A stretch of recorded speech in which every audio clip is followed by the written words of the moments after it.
Thank you, everyone. Welcome to the first session of MacAdmins Summer Camp. Thank you for joining me for automating a great onboarding experience, or as I had intended to call it, automating a bunch of things in user land that makes it easier for the uninitiated to use a Mac. It didn't fit into the submission box, so I had to go with the shorter one. Thank you for coming to camp. My name is Tobias Morrison. I'll be your counselor in training today. I've been consulting for about 9 years. I started my Apple journey in 1983, which makes my computer use older than a lot of people in here. I started on an Apple II Plus, and I was writing some basic stuff, mostly copying out of the back of magazines. I attended an all-Mac school in the 90s, if you can believe those things existed. Later went on to work for Apple in the nascent business manager role. Left there to open my own consultancy, and then left there to join a consultancy that was more successful. In 2013, Global Mac IT moved into all Mac law offices, so we're kind of specialized, and we've got some special use cases. So I am the principal systems administrator of Global Mac IT, which means I do everything because we're a small consulting firm, but titles are important. So I'd like to start off with a little bit of talk about philosophy. So at Global Mac IT, we work with employees. We don't talk about users or endpoints. We try to establish a good, solid relationship. We consider those people, even though they're technically outside, we are their IT department, and we're co-workers with them. We don't see most of these people. We are a global consultant, I guess. We do have clients all the way from New York City out to American Samoa. But respect and nurturing these relationships are the most important thing to us. We don't over-administer systems, but empower employees to make their Macs their own through self-service and giving them administrative rights. Security guys, don't come up and beat me up. We understand that dubious obstacles to getting your work done are bad security practice, right? And people are just going to do whatever they want because they need to get things done. So we're working hard to deliver solutions that make life easy for them. Now, most of our users are coming from a Windows world. So we work with law offices. These are environments where there's a lawyer who's very excited about the Mac. He loves how it looks. He thinks it's secure. He loves all of those things, and then he brings them in and foists them on all of these people who are Windows users, and change is hard. So one of the things that I do, one of the goals that I have in starting that experience is to give them a more familiar experience. We definitely want to and sort of need to give them the Apple experience, but I try to guide them a little bit through that experience by giving them some familiarity and putting their tools in front of them so they don't kind of have to go searching for things. So what is this talk about? Well, this is a tech talk first off, so we will take questions, but we'll take them at the end, just FYI. So we are going to talk about modifying preferences using tools like Docutil, MySides, and Profiles. We'll be talking about automating tasks with a tool called Outset. We'll be talking about packaging, specifically with Monkey Package. And keep going. Oh, I didn't get my last build. And we'll be talking about delivering company content in Microsoft Office and Google Chrome. What this talk isn't about. It isn't about management systems. You all have management systems that are wonderful and fantastic. Every one of those management systems are the best, and it does everything that you need it to do, so congratulations to you. Or it was foisted on you by some director and you hate it, and I don't want to pour salt in your wound. So I'm not going to be talking about management systems. I'm also not talking about deployment methods. So I'm going to be talking about making standard flat Apple packages, and whatever you do with them, however you get them to systems, that's entirely up to you. There's plenty of things out there. Hackathon may actually build something for all I know. I'm not going to talk about printers. If you want to know about printers, sounds like Scott Blake is doing a great session tomorrow morning about printers. Printers. And we're not going to talk about Camp Mohawk. We here at Camp North Star are going to win the Olympiad this year. So those guys across the lake, they're a bunch of jerks. Let's not even mention them anymore. One older person gets the joke. Thank you, Canada. All right. So let's get started. Let's talk about the dock.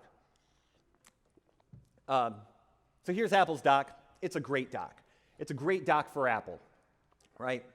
It's got all the great Apple things in there, everything that a home user needs to get started on their great Mac experience.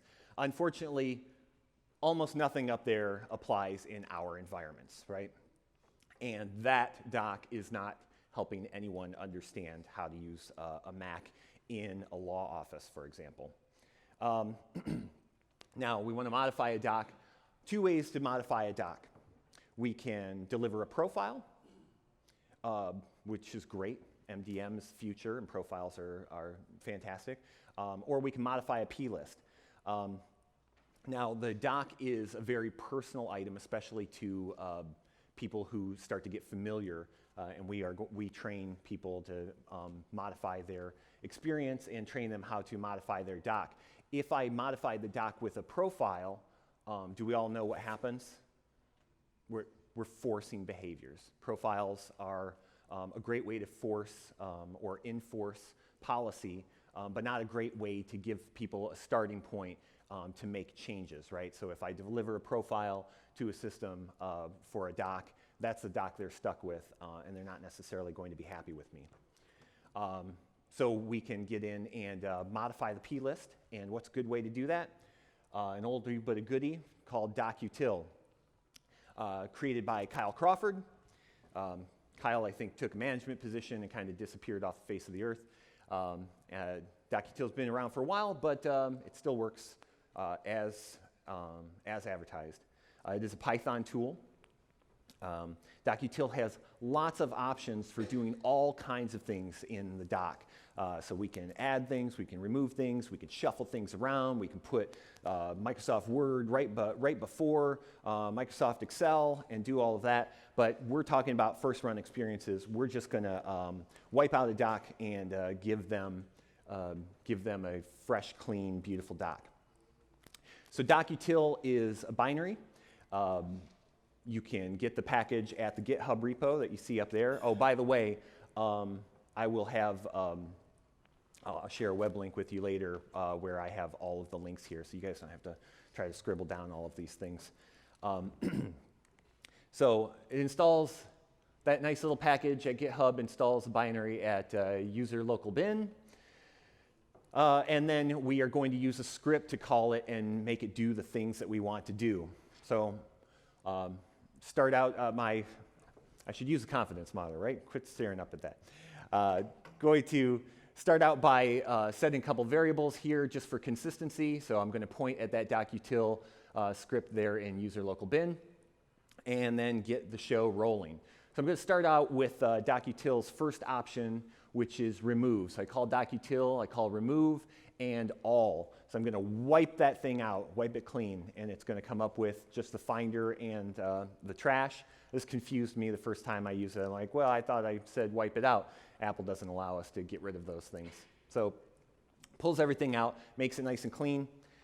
Now in 10.11, we found out that reinitiating the dock, getting it started after a remove, took a little longer, so we got some weird experiences. In 10.10, we got a beautiful dock. In 10.11, we got like maybe 3 of the items all the way at the end of the dock, so we missed some of our cues. So we just sleep it real quick, just to let it catch up. And then we move on to our add.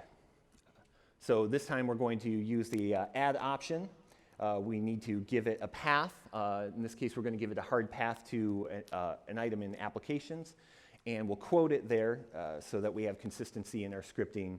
So if we have something like Microsoft Word, which you see later in here, Chrome with spaces, we don't have to worry about those. And then I want you to note this item here, no restart. So DocUtil by default reinitiates the dock after every command. Very convenient, but if we're building a full dock, we do want to put it on pause until we finish that dock. So we go ahead and use no restart, and we'll use that after every command on down the line. The rest of those, they're all the same. We're just going to add a bunch of applications over there to the left side of the dock. That's your left. Over on the right side of the dock, of course, we have our special items. We can have things like folders, file shares, web links, our beautiful Apple stacks, and DocuTil can deal with those as well. So here we're going to add a path to our downloads folder, because I want to remind people your downloads folder exists, and you leave way too many things in there. Maybe go in there and throw them away sometimes.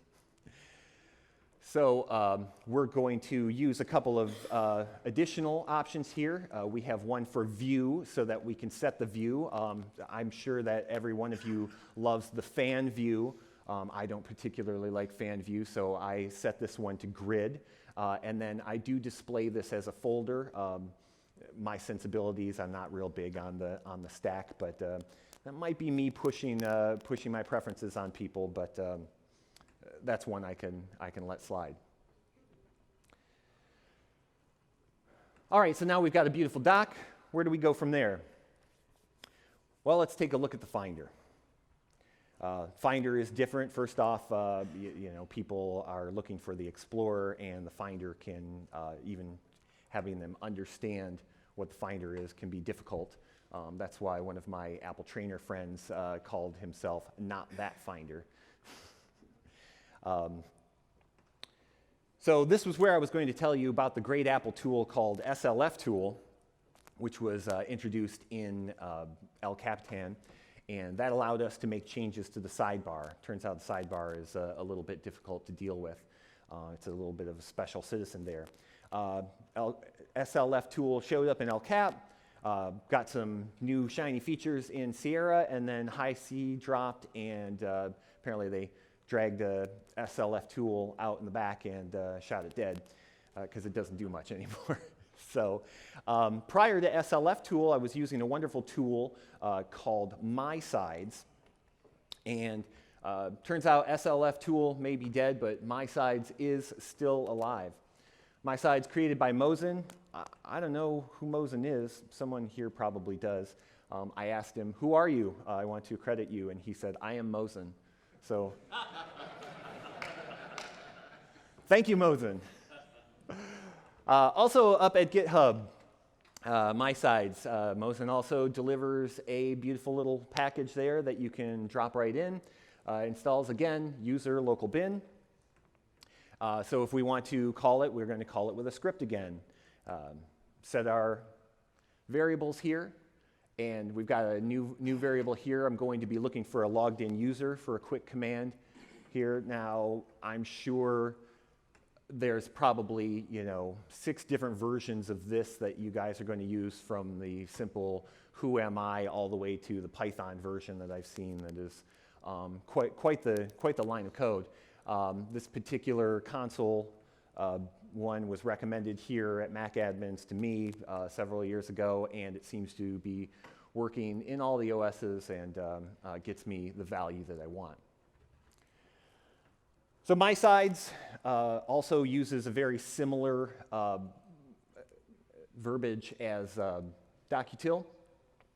Call a binary with the option of remove to start out. Now, why am I removing iCloud? Well, part of what I want to do is to guide people towards good behavior and keep them from making mistakes.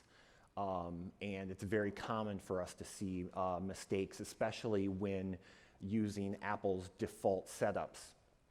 Apple, like Microsoft, which we'll talk about in a moment, does like to guide people towards their solutions. So iCloud ends up being one of those things where they're guided right to saving into maybe their iCloud account. And if they've signed in, which again is something we allow them to do because we want them to feel comfortable on their machine, it is going to be there for them. So I'm just going to get rid of that. Let's pretend it didn't happen, and then we don't have to worry about it.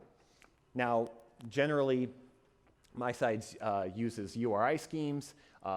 The iCloud item is a special citizen, so it has a kind of a weird identifier here, X Apple Finder :iCloud, to pull that out. So I'm going to argue remove. iCloud is the title of the item, the path of the item there, again, special citizen. And we're going to pull it out of there, and we're going to sleep it. Why are we going to sleep it? Because someone told me I needed to. Seems good, doesn't hurt anything. It also has an add feature, of course. That's going to be very important if we're modifying items there. So we're going to, in this case, add shared.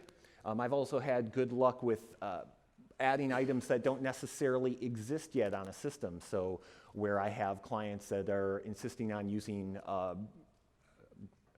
Dropbox.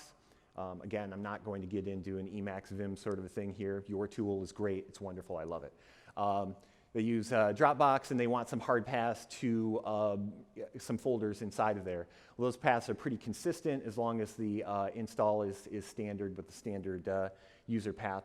So we can use a URI scheme of file : whack, whack, whack, and then hard path to that item there.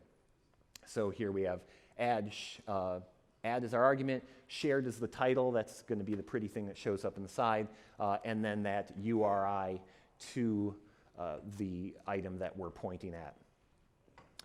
And then we finish it up because this is happening in a user session by just touching an invisible file that you've never seen, and you're like, what the heck's going on there? That's just going to reinitiate the sidebar for us.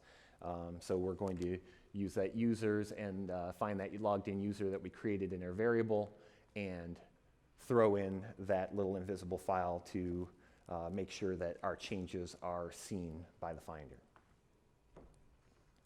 So I want to do a couple other things in Finder, and this will bring us to everybody's favorite, defaults.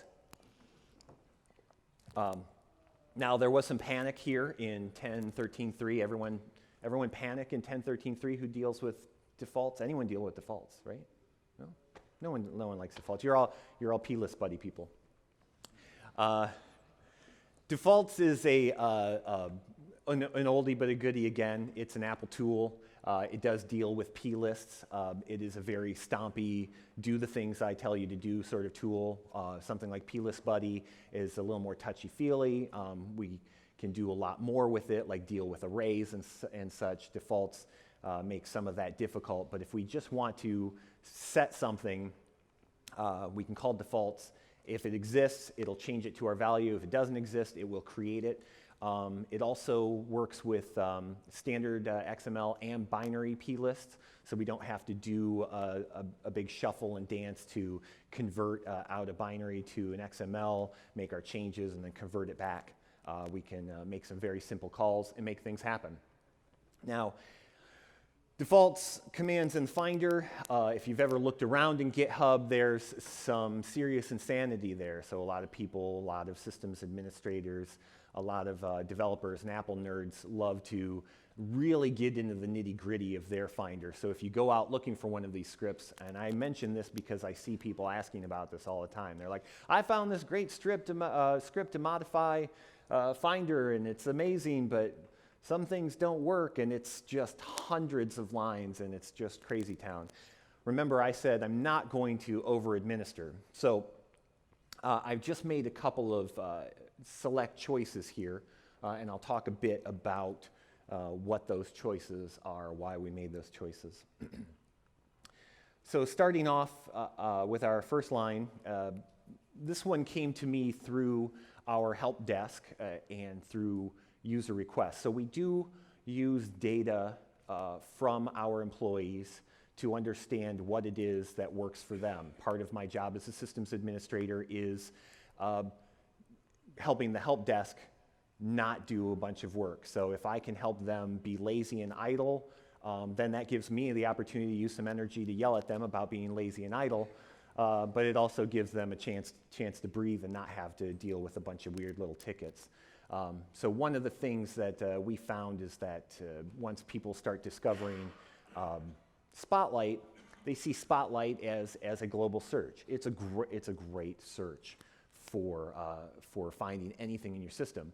But I found out that people use the little search box in Finder windows, which I found mysterious because I don't think I ever used the search box in the Finder. But apparently it's something that people like.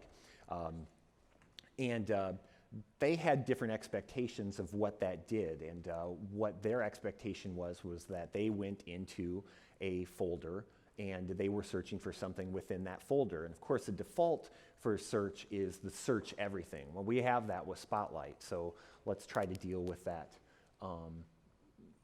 that request for them. So in this case, we're going to use defaults to change that little preference there. So defaults also uses a standard command option argument format. We call the binary, and we call our argument, in this case, write, and we're going to write. And like I say, defaults doesn't care if it exists, it's going to write the new value. If it doesn't exist, it will create that value for us. We do need to target a path. You can deal with a full path, relative paths within user land as well. But for global, excuse me, I shouldn't say global items. We'll get to that. For system level items, we can just call the domain. So in this case, our system level domain is com.apple.finder. That's where we want to make this particular change. And default's going to figure out where that needs to be. It's pretty good at dealing with that if we've got things in weird places like a by hosts location. If you don't know about by host, congratulations. You haven't had to live that pain. But in system level, we just call the domain there. I've got a special little item here, FX default search scope. Our value is a string, and it's a special little string from Apple. It's a 4-character code, SCCF. What does that mean? Well, CF, current folder, SC, not real sure. It's not like NS, I know that's Next Systems, but it's just a special little code. These codes are all known. There's only 3 of them in this particular domain, and they are available in those resources that I will deliver at the end. So we're just going to go ahead and drop that string into this item and move on. Now we're moving on to our view in the Finder. So as I said, our baseline employee comes from a Windows experience, and they expect a list view. This is what they're used to in the Windows Explorer, or at least they were when I last thought about Windows Explorer. I'm not really sure what's happening in Windows 10 anymore, so forgive my ignorance.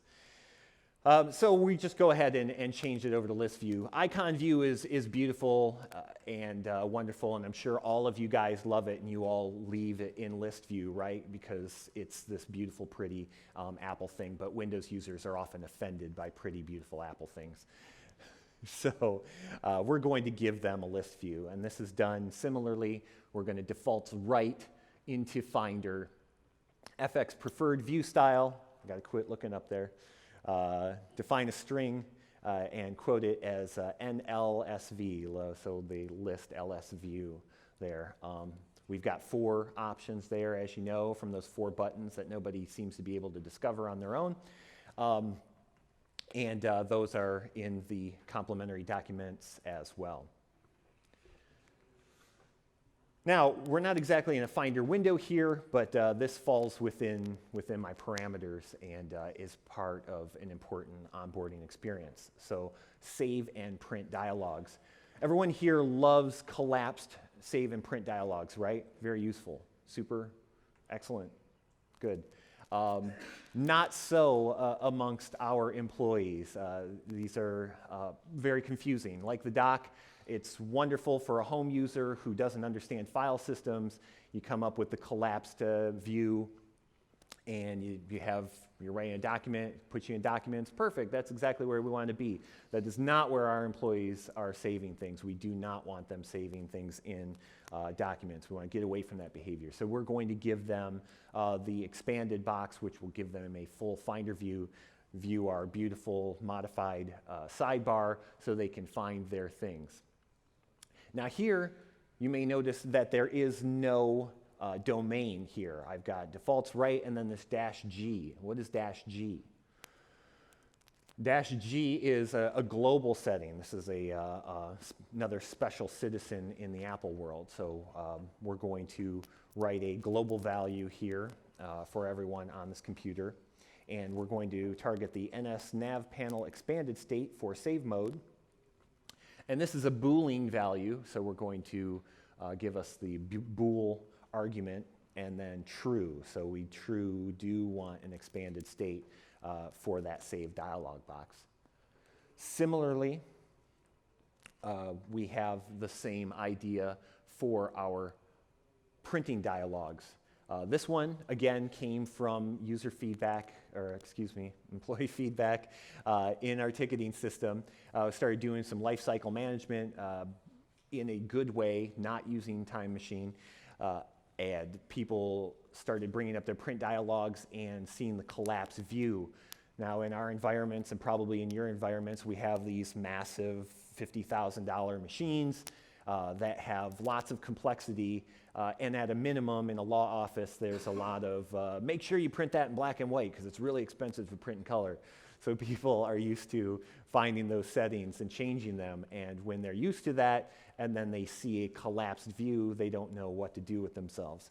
So here we're going to change PM printing expanded state for print, because reasons, and a Boolean value again of true. Finally, I'm going to deal with scroll bars. So given the choice of disabling natural scrolling or setting scroll bars to always, I will take scroll bars. It makes sense, but also people who like reverse scrolling are broken inside. So I don't want, oh, I've hurt so many feelings. How do you shift between your iPad and your Mac? That's fine. So I'm going to bring up those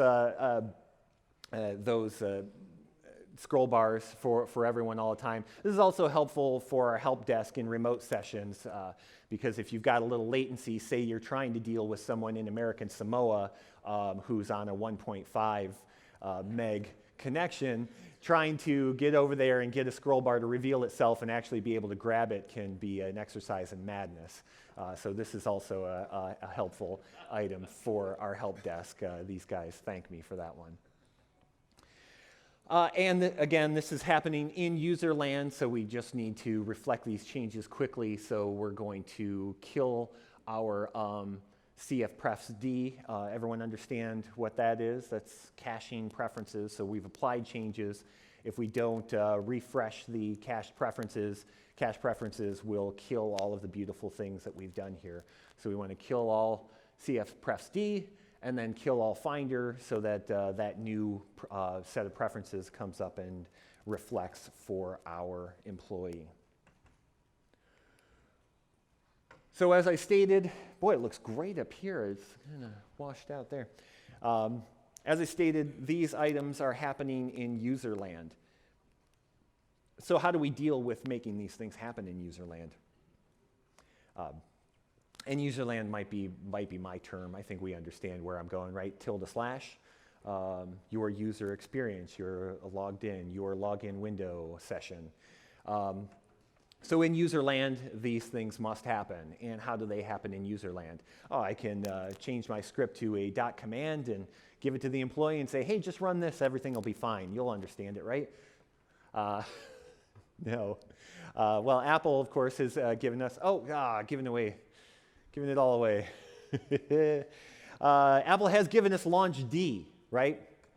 So we can just write some agents. Anyone here ever written a launch agent? Unexpected. How was your experience? It's all thumbs up, right?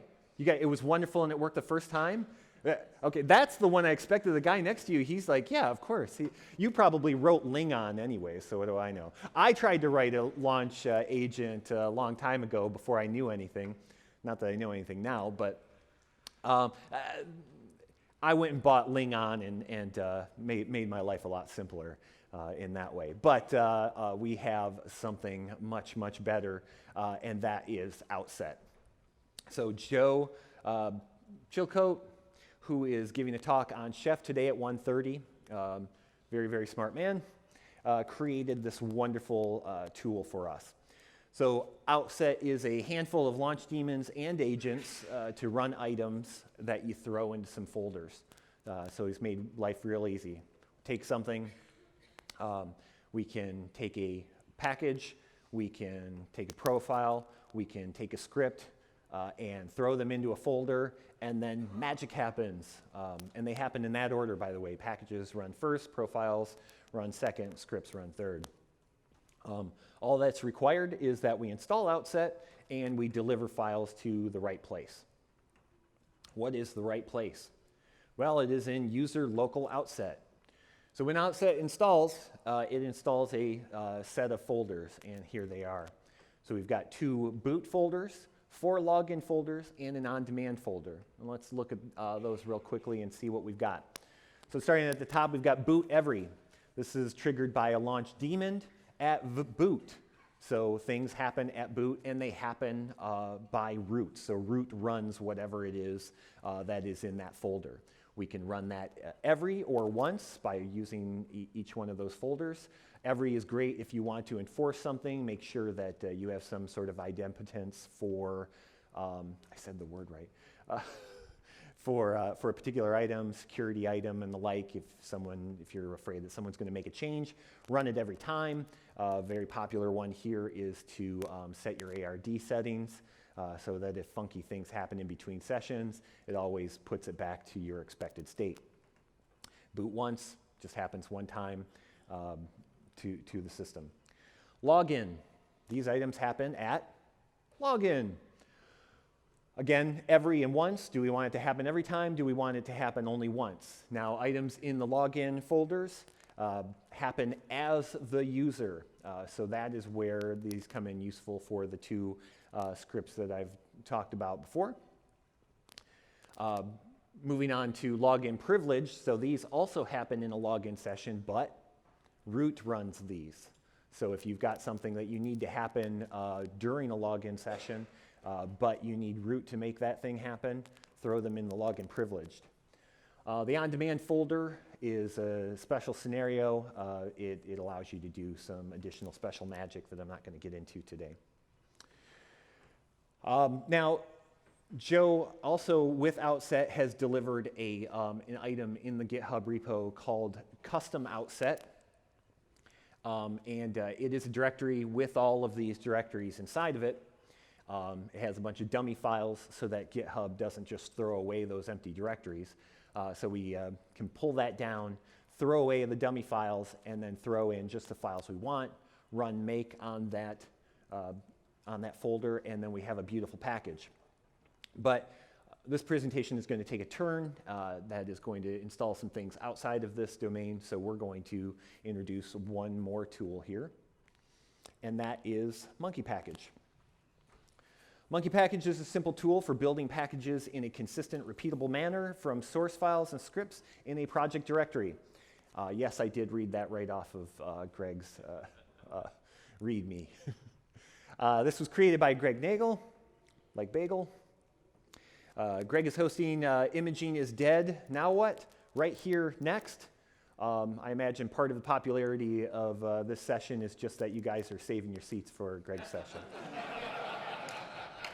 It's fine. I'm not at all offended. I'm not at all offended. I understand. I want to be here too. I do. I want to go up and ask him a question, have him shake his head at me. Monkey Package wraps Apple's package build and project build and makes it simple to make flat and distribution packages if necessary. It can also sign those packages for you. So I've mostly dealt with flat packages here, but distribution packages may be something you are interested in if you're dealing with install application in an MDM system. So we can create those distributions and sign them, which again, another requirement generally of that functionality. If you want to know more about that, I'm sure there's a great MDM session. Monkey package is very simple. Now there's not a installer for it. It's just a Python script, and you can git clone it to wherever you want. I suggest ~bin, and then add that to your path. Hopefully these are things you understand. If not, talk to me later and I'll help you through it. I got thrown all of those things when I came here 6 years ago. This is a path? I'm more than happy to have that conversation. So how do we get there? Well, let's open up terminal and move cd ourselves, change directory, into whatever our packaging directory is, and then run monkey package with an argument of create, and then a name for your great project. When that runs, it creates that directory and 3 directories and a plist inside.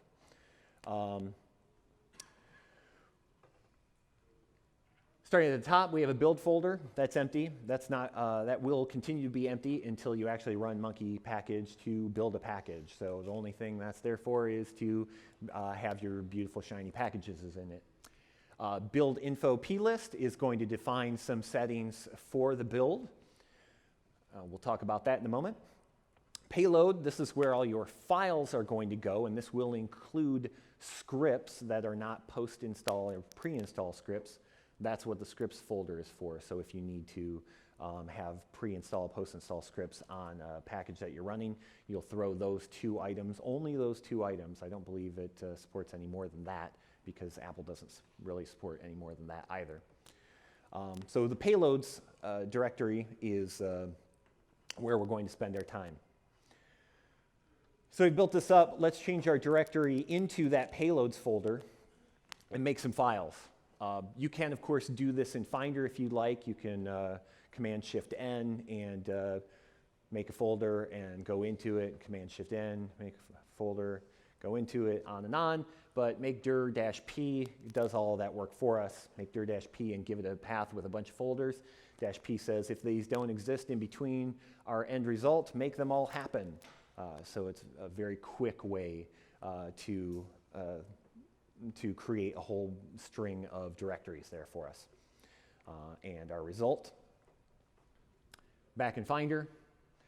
Now if you prefer, you can then use a move command and put it in there, but we'll just go ahead and open that up, go and make sure that path is correct, and throw that in there. Now, it's probably worth mentioning that this path here, you see that we have the payload folder and then the path, the user local outset, right? Think of the payload folder as the root of your hard drive, right? So anything you build inside of there is going to be the path for the place where you want to place these things. That's fairly arbitrary. You can put things wherever you want. In this particular case, we want to build this specific group of directories because we want this configure finder script to end up in our login once folder. So once it's there, we do want to make sure that it is executable. Monkey package doesn't really isn't going to do all the work for you, and you can throw a script in there, and if you haven't made it executable, it does nothing. Failed test. Hopefully you're testing, right? Test. So quickly, sudo chmod a+x, all executable, and then path to that script. Make that a good practice. I'm sure you're all doing it, but if not, if you make a wonderful script and you're banging your head, why isn't this run? It's not executable. Make it executable. All right, before we can build that package, we do want to take a peek at that plist. It's a beautiful plist, naturally. Greg knows plists. Most of what is in here is going to serve your purposes. There's not much to change, at least not in what we are doing here today. 2 places that I would encourage you to make changes. First is in this identifier key, so the second item there. We get a nice GitHub monkey package and then the name of your project, so that's great, but monkey.package isn't necessarily the domain you want. Stamp your steel. Put your name in there. Put your website in there. If it's a governance issue for your company. If it's owned by your company or by your client, maybe you want to put their domain in there instead, but do replace that, make that unique identifier your own.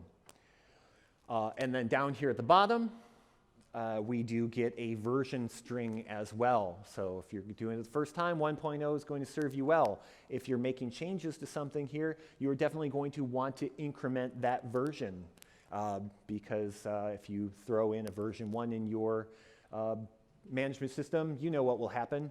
Nothing. Sad. Yes. Building a monkey package, this is what it does best. No arguments, monkey package, full path to the project. It's not like make, if you guys are used to make and you're in the directory and you just make in that directory. It doesn't matter where you are, you need full path to it. Monkey package, path to package. Those of you who are using source code control might want to go an extra step here. Git doesn't really deal with ownership group or mode of files. It also wants to ignore empty directories, as I had mentioned before. So Greg built, as he says, an inelegant solution to this problem with the argument export bomb info. This will create a bomb.txt file that will save that mode and ownership information for you so that you can recover it later. Get a new system, somebody else on your team needs to take over, they can clone that down and then run the monkey package sync option on it and name that project, and that'll rebuild all of the weird things that get munged for you. That's packaging. So profiles. I talked about profiles. So far I have avoided profiles because, as I say, they force behaviors on users. They force behaviors on employees. We'll cut that out. But they are very useful. They are the future of Mac management, and they are often necessary. If you don't know profiles, start digging in, get to some of the MDM and profile talks here, get to know them. Profiles are XML formatted files. They vaguely look like an insane plist with nested items that are nested inside of nested items, which are nested inside of nested items. So imagine my surprise when I built a profile with one preference, and the file that I had was almost 50 lines long because it takes a lot of metadata to create a profile. But there are a number of great ways to build those. Again, someone will talk about that elsewhere here. Profiles are great. They provide they are consistent. They'll continue to work. Unlike scripts, I imagine, this is Apple's thing. This is their baby, so they're going to continue to support it. So the work that you put into profiles will probably last for a very long time. And then, of course, sometimes we don't want employees to be able to change behavior. So profiles are good for creating idempotence for things. I just like using that word. So, profiles. I've got a couple that I want to mention here, again, towards that employee experience. First one, Office 26 default to local save.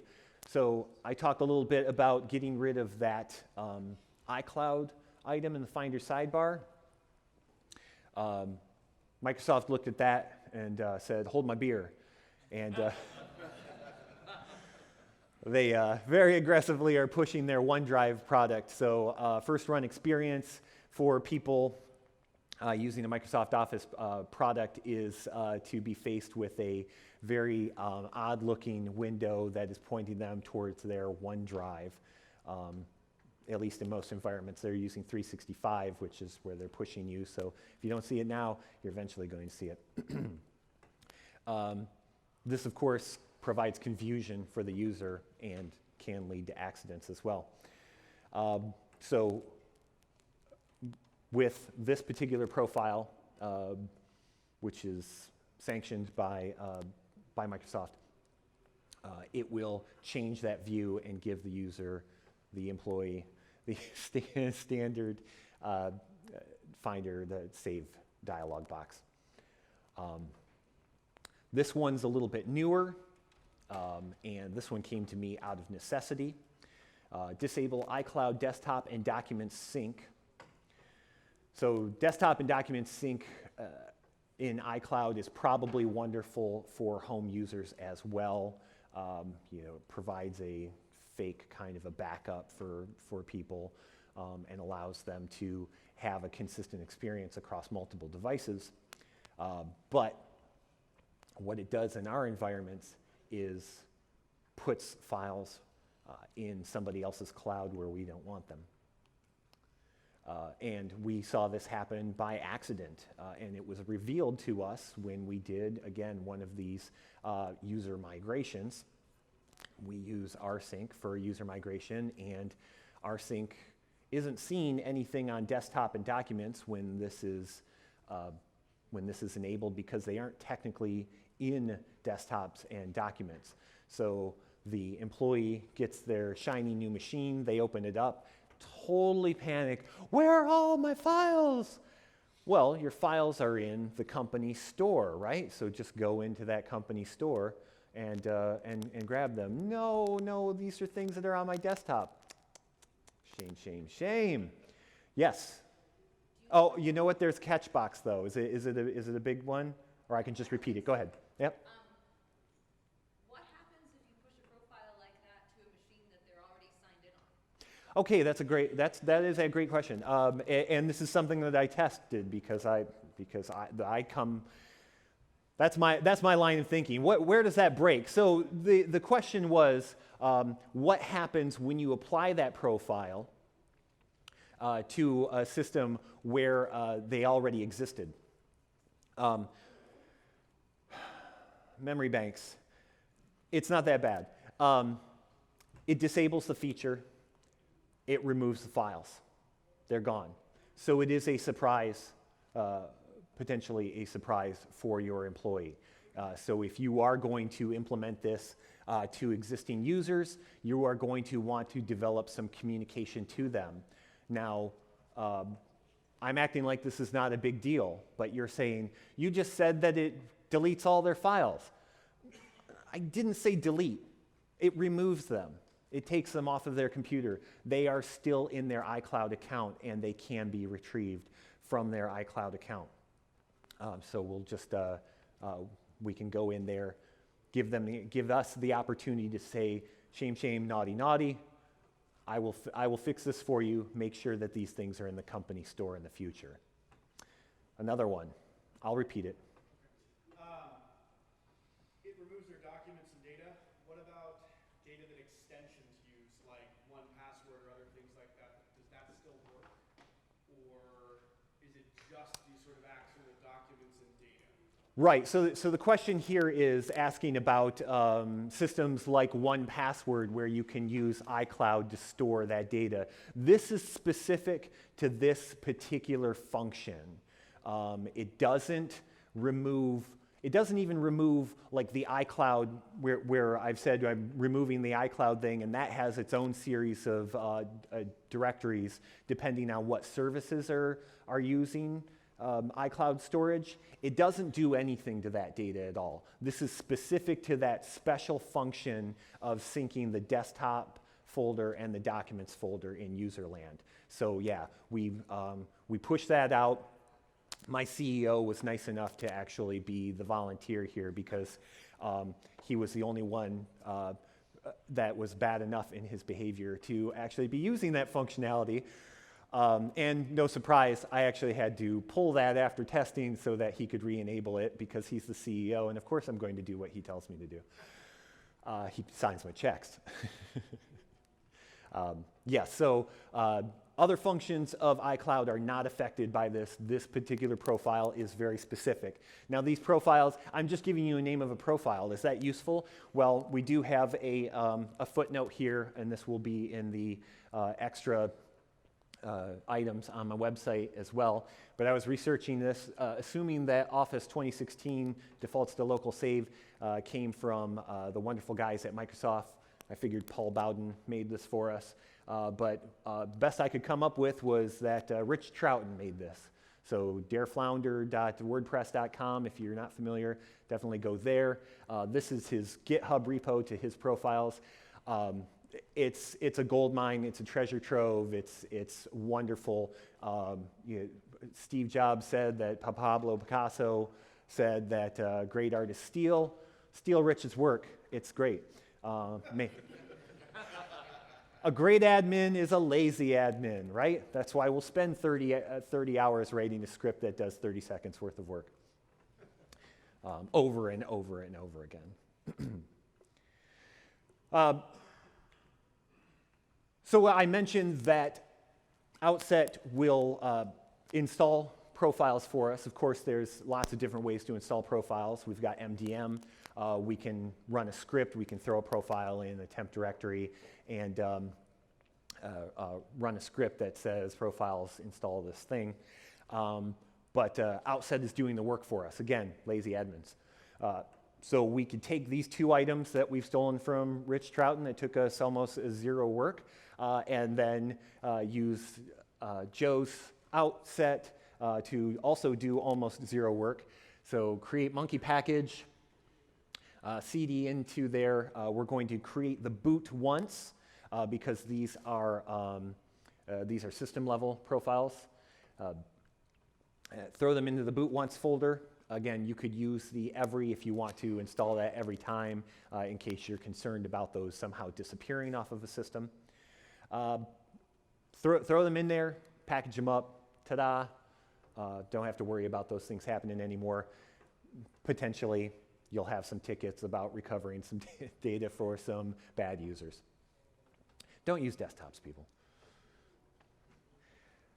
Now, this is a favorite for me. As long as I'm on a rant about being lazy, this one ends up being very, very easy as well, so that's why I love it. And it gives me the opportunity to show my new clients that how wonderful and fantastic I am. So in our environments, which again are mostly law offices, most of what happens is done with Word templates. Lawyers write a lot of really crazy things that are very, very long, and you think, wow, they spend a whole lot of time crafting these beautiful things. Well, like an admin, they spend a whole lot of time crafting a wonderful thing, and then they just reuse it over and over and over again and just fill in the important parts there.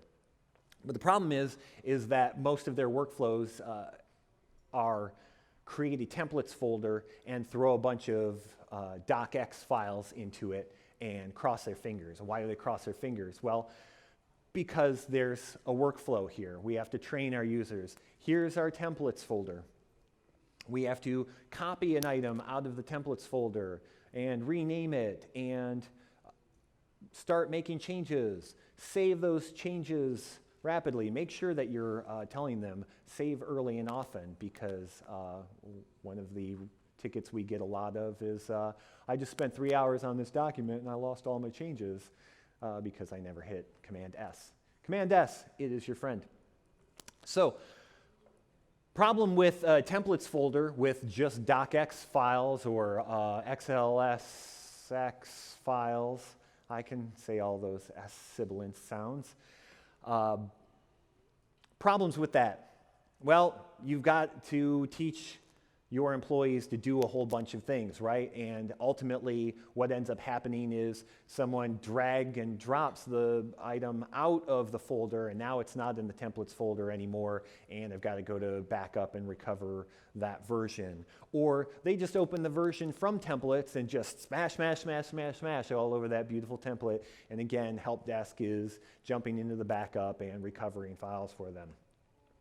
So if we convert these into templates and deliver them to the template chooser in Microsoft, we eliminate all of those problems. And Microsoft has made this fairly easy for us. They've done this probably tangentially not thinking of us in particular because they've created this path at the library, application support, Microsoft Office 365 user content, because as we know, Microsoft loves directories, directories, directories, directories, directories. Yes! Most of what we see here, though, is specific to developers who are creating plugins and add-ons to the Microsoft product. We just want to deal with the second to the last item there, templates. That is our playground. So, solution to this problem, again, monkey package. Very, very simple. Create a monkey package project. I call it Office user content. Jump into that payload and create the following path. Library, application support, Microsoft, Office 365, user content, .localized, templates, .localized. .localized, you're not creating files. What is this? Who's familiar with .localized? I know you are. No? Oh, nice. .localized is a special feature in OS 10. Mac OS, we'll cut that out.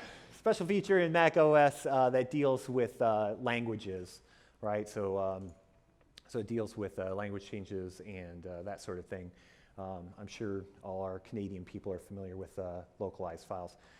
You don't have to create these directories with the .localized, but best practices, people. Let's create it with .localized. It's just fuller, it doesn't hurt you. Get it in there. Maybe someday you're going to have to deliver some French content, and this will be useful to you. Once we've created that, all we need to do is drag our templates in there. Now, of course, we need to create those templates, but that's fairly simple. I go and collect all of those templates from our clients, open them up in Word, save them out as the .dotx and the xltx format, and drag them in there, package them up, throw them out to all the systems, and I'm a hero. One note there is a little bit of training that you'll need to get into. Of course, you'll need to get over, don't go to the templates folder anymore. That's not your place.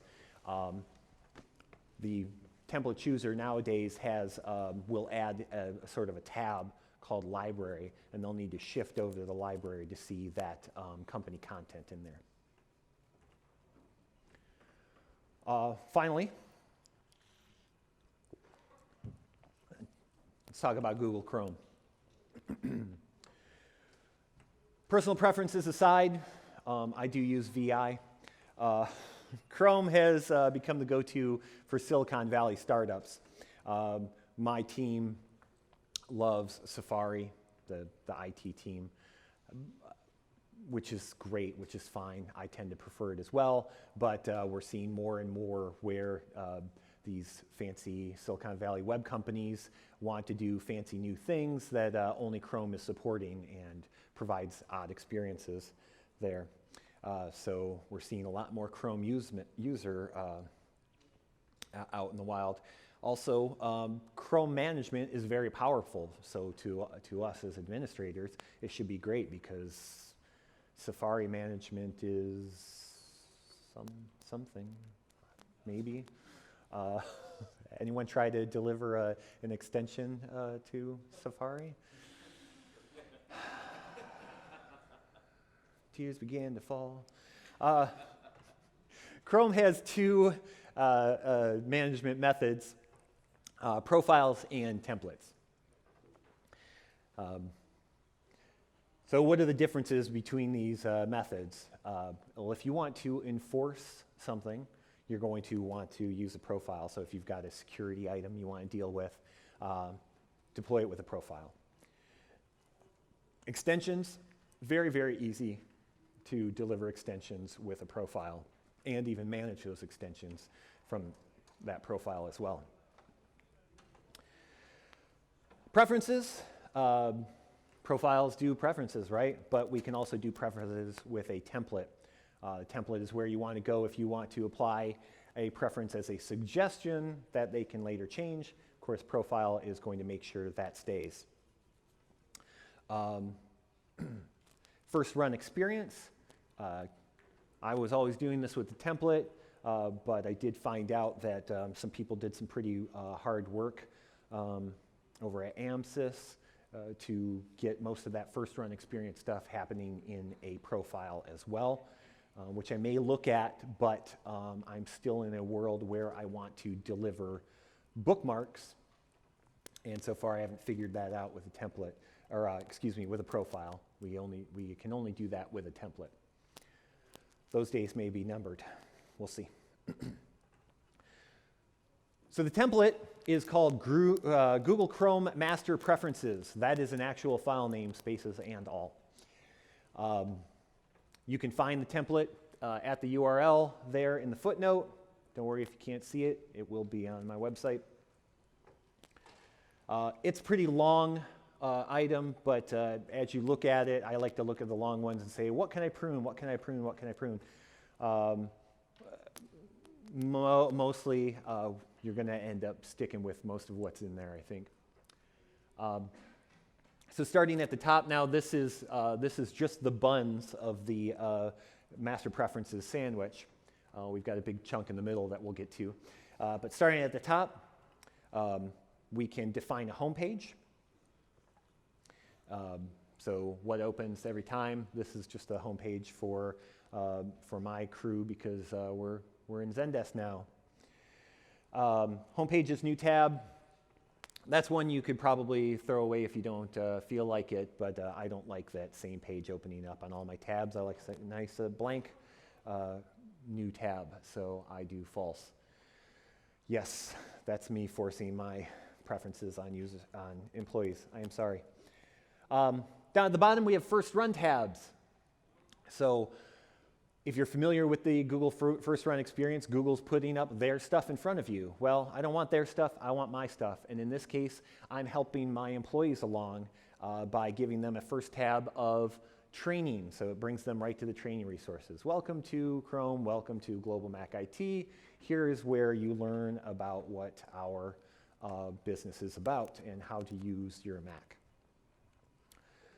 Now the meat of this template here is the distribution area. So starting at the top, we have 2 import bookmarks items. The second one there is going to point to a bookmarks file. The first item is import bookmarks. Now you'll see I have this set to false. And you're going to say, but Tobias, you said we want to import bookmarks. Yes, I do, but not from Safari. And that's what this is about. This is about importing bookmarks from your default browser. So if we're going to import from a file and we set the first one to true, we are not going to come up with anything. It's going to munge our whole workflow. So we get rid of that. Make that false. Import bookmarks from file. In this case, you want to create a bookmarks file that you'll export from Google Chrome. So you'll want to open up Google Chrome, hopefully as a new user, so that there is nothing in there. Visit all your beautiful sites, modify those bookmarks, put them in the folders where you want. I suggest the bookmarks bar. Make it pretty, then go into what used to be the wrench, and now it's like a vertical ellipses. Bookmarks, bookmark manager. Then once we're in the bookmark manager, there's another ellipses. Go into that ellipses, and there we can export the bookmarks file, standard HTML file there. One note on that one, you will want to change the preferences on it. It comes out with ownership of read-write for the owner and nothing for anybody else. So give read privileges to everyone. Make it 644 if you're into octal notation. A couple other items here, and this is to deal with our first run experience. So we are going to not show the welcome page, which is going to encourage people to log into their Google accounts, unless you need that in your environment. We don't in ours. Don't register for update launch because I manage your updates, so don't worry about that. Make Chrome default true. This works great on Windows. It does what it says on the tin, not so much in the Mac. This has been pretty hard. We've got ways to change what applications do what with scripts. What where we open particular files, what applications. Browsers, Apple decided not to let us do that, but this does seem to pull up the system. Do you want to make Chrome your default? And gives you the opportunity to make that happen for the employee.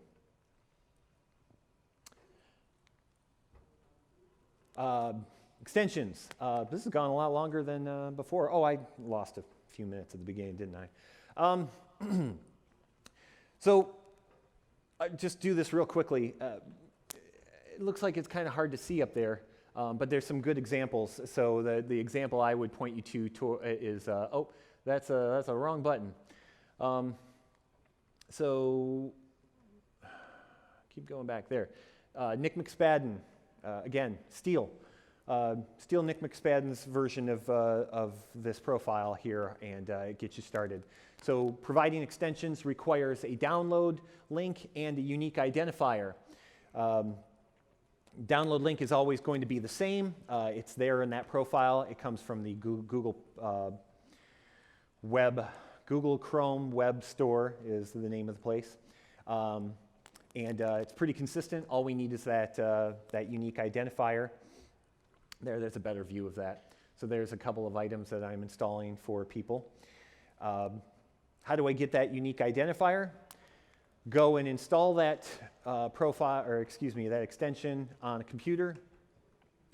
Go to Chrome // extensions, and then go over here into the top right corner and click on developer mode, and that will reveal these unique IDs. So you see these IDs down in the bottom of each of these boxes. Copy and paste that into those correct areas in the extensions, and magic happens. Package it all up. Since this is all one thing for Chrome, we're going to do multiple items here. So we're going to create a folder at library/Google. That's where the Google Chrome master preferences file lives. That's where your bookmarks file can live as well. You can put it anywhere you want, but make sure you call it from the right place in that master preferences file. And then we're going to throw the profile into boot once there. Again, you can do it in boot every if you want that idempotence there. And with that, let's see some magic. So this is an example of what this first run experience ends up looking like for a user. Of course, this is time shifted. I am not this fast a typist, and I definitely don't have a machine that runs this fast. So user gets a machine, goes ahead and creates their local account. Again, I said we let them be admins. That's I think that's in most of our futures. Sets up the machine, docutil, gets rid of everything and gives us a beautiful item. Open up text edit here and show you that I have my expanded dialog. Open up Word. Yes, not real world, not real world. There's that library item I mentioned before. Open up that template, Paradise Vendors, Hot Dogs Ladies. And finally, there is our list view as well. Yes, I missed Chrome. I apologize. I did not have time to, after finding my mistake, add it in there. But trust me, it works. You all trust me, right? All right.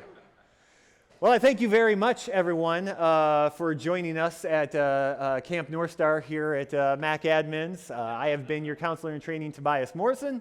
As I said, you can visit my website at tobiasmorrison.com. I do have an article up there already with links to this and links to a GitHub repo with the resources. So all the stuff that I use to prove that this actually works is up there, but caveat, it may not work for you. It could break your system. I could install viruses on your machine. You never know.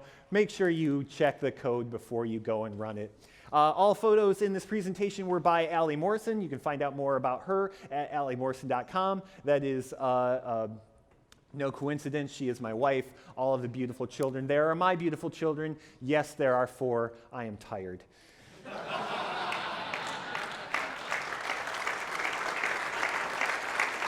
Thank you. All right, so there's a catch box. Everyone hide your drinks, close the lids of your laptops there. Anyone got some questions for me? We've got 3 minutes. Have you ever tried or have you ever had any luck setting the right click for The- users? No, I don't deal with mice. Because I get old timers who are like, how do I get a wired USB mouse? I don't like this thing. So no, I haven't dealt with mouse settings at all. More questions? It means I did a great job. You guys were fantastic. I really appreciate it.